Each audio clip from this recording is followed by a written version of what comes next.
Hi, readers. It's Lori. Welcome back to my channel, Books, Ink, and Paper. I'm so excited about July.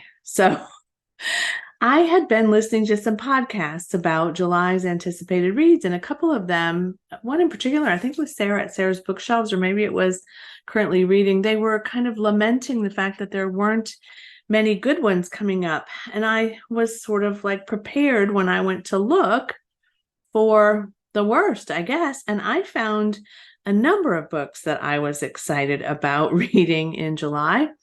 So I'm here to talk to you about them. So let's get started. So the first one is an auto-buy author for me, Sherry LaPina. I've read almost every book she's written with the exception of one. And this one it sounds really good. So it's called Everyone Here is Lying. It comes out July 25th, and it follows a character named William Wooler, and he is having an affair with someone in the neighborhood, I think, or someone that he obviously is in close proximity to most of the time.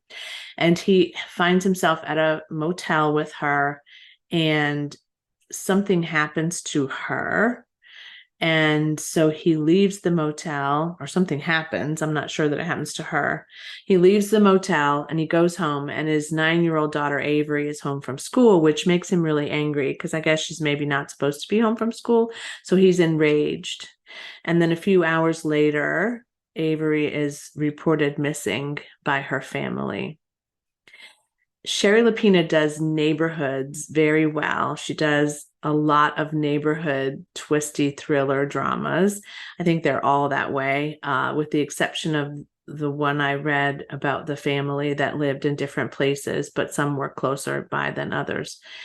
She really captures this kind of suburban hysteria or suburban complication in relationship, and I mean, they're just solid. They're always just solid. And this one proves to be no different. I suspect all the neighbors in fact, it says all the neighbors have kind of something that they're hiding as well. So it's supposed to be like an amazing read, and something that kind of, I think it said something about like nobody here is telling the truth or something like that. I love it. I'm so excited. So that's one of my repeat authors that I'm most excited about. The next one is Hello Stranger by Catherine Center. I had to look at my notes. I don't have my glasses on. Hello Stranger by Catherine Center comes out July 11th. I've never read. Oh, look, I have my wine. I'm indulging a little early today because it's a super baseball day for me. So Catherine Center, I've never read. I've considered reading. I wanted to read the one where I think she's a firefighter, her main character, but I never did get to it. I've not ever purchased one or picked one up in the library, but they always kind of intrigue me. So I always bring them forward to because I know she's kind of well loved by a lot of booktubers and a lot of readers that I have met along the way. So this one follows a woman whose name is Sadie Montgomery, and she's an artist, and she's in this kind of big jury selected kind of art contest, I think, or being shown at some sort of large event. And something happens. I think she's injured, and she is taken to the hospital, and she develops something as a result of the injury called face blindness, where she cannot recognize anyone by their faces. My assumption is when you have face blindness that you can recognize people's voices, but I'm not sure. I know very little about face blindness. But what I do know is that she then has to recuperate and recover with this new kind of disability and challenge, and maybe spend some time examining, her life and her relationships. I don't know. I think there's a guy in there that shows up some way, and I don't know if it's somebody she knows or doesn't know. I don't want to know a whole lot about this, except I think that the premise of it, just in the sense of her being an artist and then, kind of developing this face blindness, that's probably going to impact that as well. I don't know, but it sounds intriguing. So again, that comes out July 11th. The one I'm most excited about, I sent this to Megan today because when I read it, I squealed. I squealed. This may not be for all of you, and I understand that.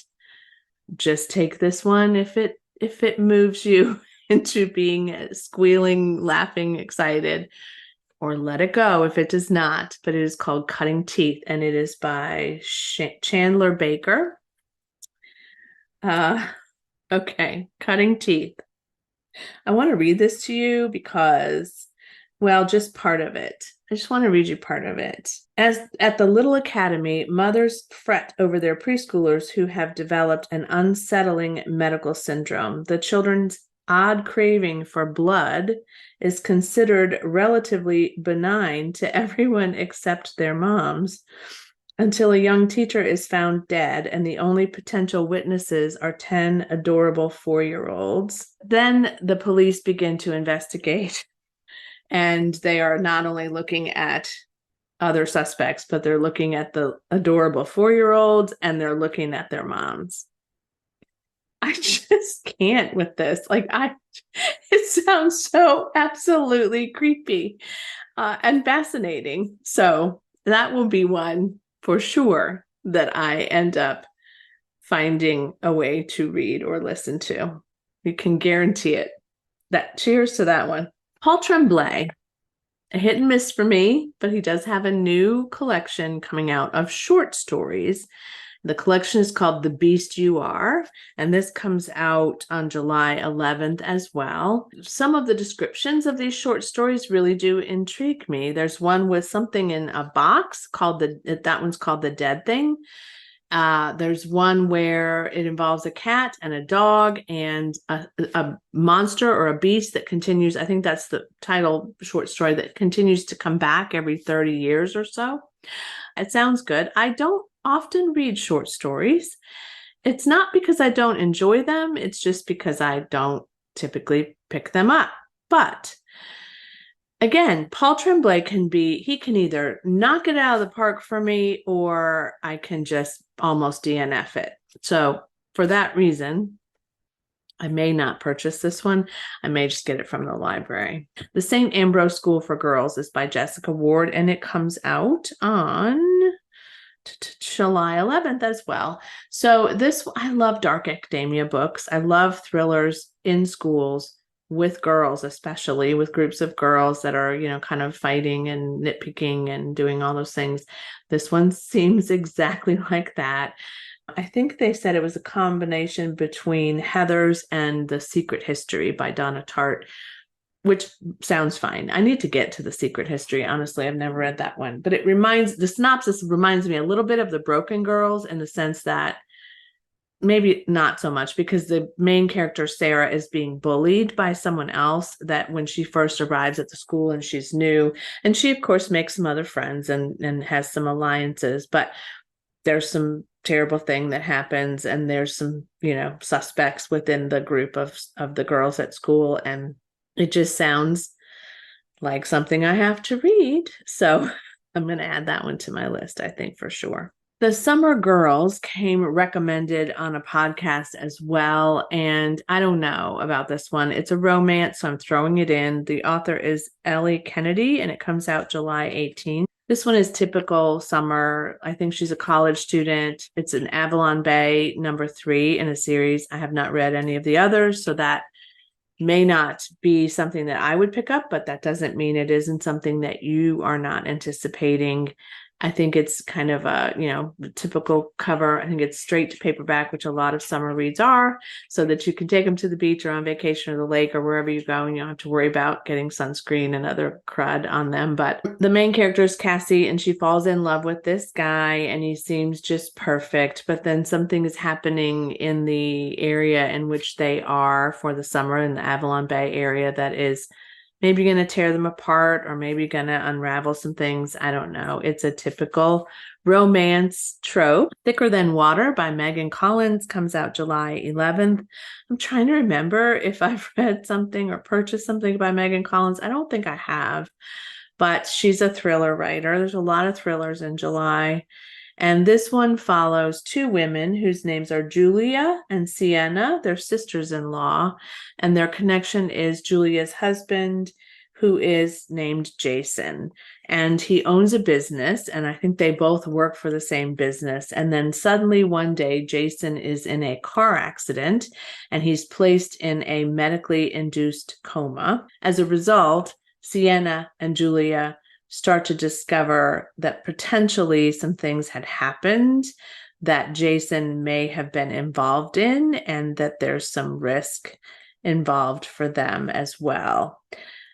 It has a great kind of spooky cover, I think. I just love that dark kind of look at that home with the lights on inside and the two women, I think, both of the women on either side of the house. So maybe this splits their relationship too, because obviously one of them is related to them by blood and one is related to him by marriage. So I definitely think that one is intriguing. Okay, The Summer Skies by Jenny Colgan comes out July 11th.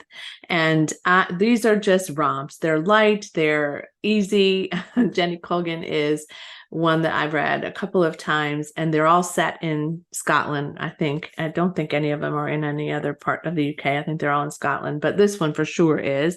And the main character's name is Morag McIntyre. I do not know how to pronounce that in a Scottish brogue for sure, but she's a pilot and she delivers goods and delivers packages on this island off of Scotland. It's really kind of an isolated area, and her grandfather's been doing this too. They have this business where they've done this for a while, and they're both kind of considering how much longer they want to be on this island and do this work. And then while she's in the air one day, Morag is in an accident and crashes into another island, and there happens to be another guy on this island.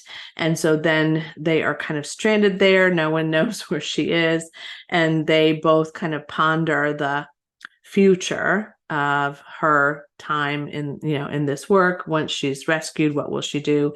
And perhaps there's a little bit of a connection there that she didn't expect would happen. And I think she had a boyfriend on the other island too, but I'm not certain about that. But again, they're solidly written. They're nothing to get high expectations around, but they're entertaining, especially for a summer read or a Christmas read. Some of hers are Christmas settings as well. All right, a Samantha Downing for you to consider. A Twisted Love Story is the name of this. It comes out July 18th. I have not read a Samantha Downing. It follows a couple named Wes and Ivy who are really super connected and in love when things are going well. And then when things are not going well, they're very violent and erratic and just like explosions, damage done to homes and individuals.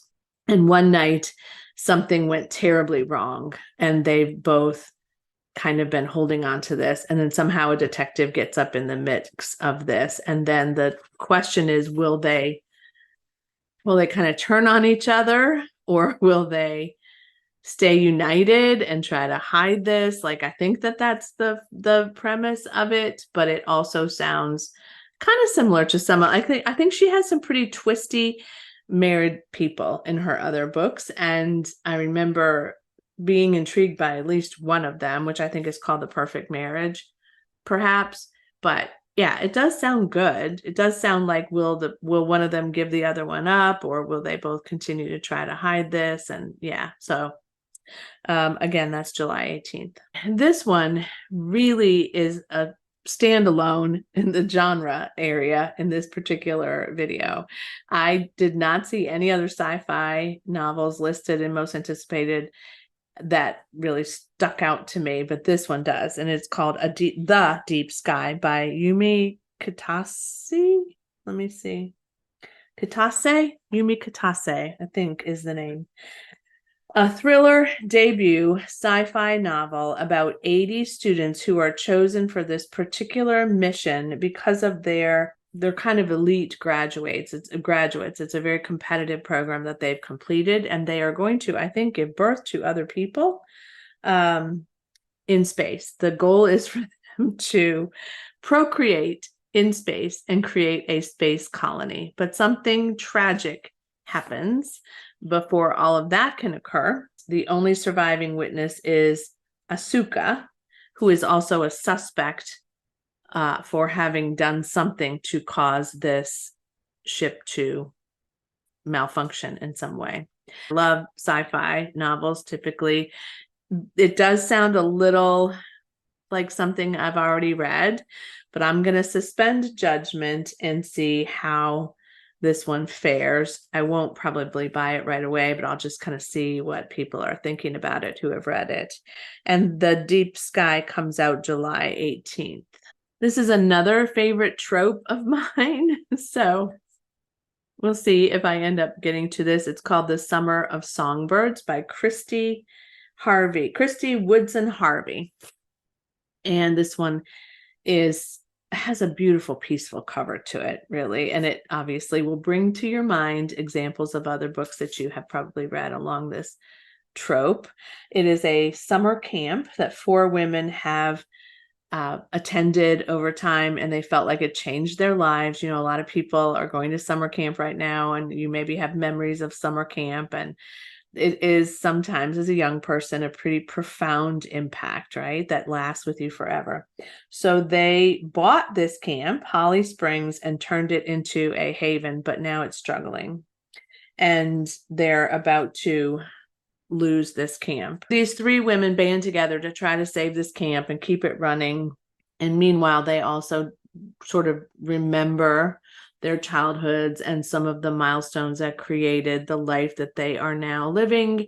And so it's, I think, a contemporary women's fiction novel about this sort of self-discovery, as well as this journey to trying to come together to recreate something that they experienced as children. And is that really ever going to be the way it was? And are they still the same? Certainly not. And so there's a lot of those kinds of themes, I think, in this particular piece. But again, I kind of love summer camp novels. I love the horror aspect of summer camp more than I love the rich discovery and personal development of summer camp, but I still think it is a possibility for me. And that comes out July 11th. Goodness sakes, that was a lot of books to talk about today. So I hope you found something, at least one thing on this list that maybe is interesting you and pulling you forward into wanting to read it. Again, I think summer is a great time to read. I think we have longer days, so it feels like we have more time. I'm enjoying summer reading significantly more than I enjoyed spring reading, and I have a good number of other things that I want to do in July. So it'll be interesting to see what rises to the top of this chunky list of books that are coming out. So thanks for joining me. Cheers again. Let me know what's on your radar. Let me know what your plans are in July for reading. Where will you read? How will you fit it into your life? I know for some of you, your kids maybe are home. Enjoy it. Enjoy the summer and all the summery vibes. And as always, happy reading. Bye.